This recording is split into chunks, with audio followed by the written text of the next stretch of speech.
جو مرد ازدواجی زندگی کے قابل نہیں ہوتے ان سے نکاح کرنا.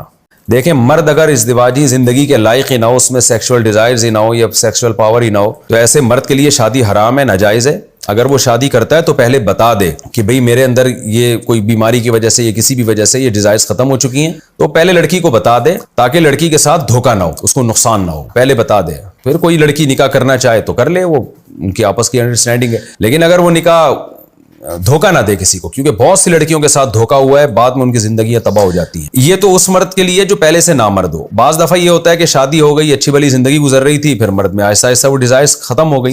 تو جب اس طرح کی کوئی ڈیزائرز مرد میں ختم ہو چکی ہوں تو ایج کی وجہ سے اگر ہوئی ہیں تو وہ تو ایک نیچرل ہے, نارمل ہے. لڑکی اگر جوان ہے تو وہ اپنے شوہر سے طلاق کا مطالبہ کر سکتی ہے, بھئی میں بالکل ینگ ہوں اور آپ کی ایج زیادہ ہو گئی, آپ بالکل جو ہے نا اب امید نہیں ہے کہ آپ کے اندر یہ ڈیزائرز پیدا ہوں گی. تو ایسی صورت میں شریعت نے عورت کو اجازت دی ہے کہ وہ شوہر سے طلاق مانگ سکتی ہے. شوہر طلاق دے دے تو ٹھیک ہے, نہیں دے تو پھر اسی کے ساتھ صبر کرنا پڑے گا عورت کو.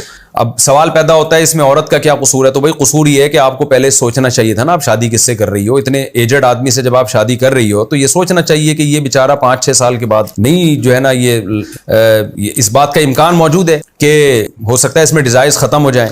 تو یہ شادی سے پہلے سوچنے کی چیز تھی. باقی یہ کہ بعض مردوں میں نہیں ڈیزائرز ختم ہوتی, بعض لوگ اپنی صحت کا خیال کرتے ہیں, وہ 80-80 سال تک بھی جوان رہتے ہیں, بعض اپنی صحت کا خیال نہیں کرتے, وہ 55-60 ہی میں بڈھے ہو جاتے ہیں. تو اس میں ہر ایک کے حالات مختلف ہیں. تو یہ عورت نے یا اس کے والدین نے خود فیصلہ کرنا ہے کہ ہم اپنی بیٹی کی شادی کر کہاں رہے ہیں, تو یہ کس سے کر رہے ہیں, یہ خود ان کو پہلے سوچ سمجھ کے فیصلہ کرنا چاہیے. بہرحال اگر نکاح کے بعد جو ہے مرد نامرد ہو گیا یعنی ایک ایج کی وجہ سے, تو عورت کو اس میں طلاق کا حق نہیں ہے. طلاق کے مطالبے کا حق تو ہے. شوہر اگر طلاق دے دے تو ٹھیک ہے, نہیں دے دے تو پھر صبر کرے اس کے ساتھ. لیکن اس میں خلا یا جو عدالتی خلا ہے یا نکاح کو ختم زبردستی کروا دینا, اس کا حق عورت کے پاس نہیں ہے. لیکن اگر جوانی ہی میں شوہر میں کوئی بیماری ہو گئی جس کی وجہ سے وہ یعنی عمر بھی زیادہ نہیں تھی اس کی, اور کوئی بیماری کی وجہ سے ایسا ہو گیا, تو اگر شوہر پہلے بیوی کے پاس جاتا رہا ہے تو اس کا مطلب یہ ہے کہ وہ ایک وقتی عارضہ ہے, اس کے اندر یہ بیماری پیدا ہوئی ہے. یعنی کوئی ایسا ہم یقینی طور پر حکم نہیں لگا سکتے کہ ہمیشہ کے لیے ایسا ہو گیا ہے. تو ایسی صورت میں شریعت پھر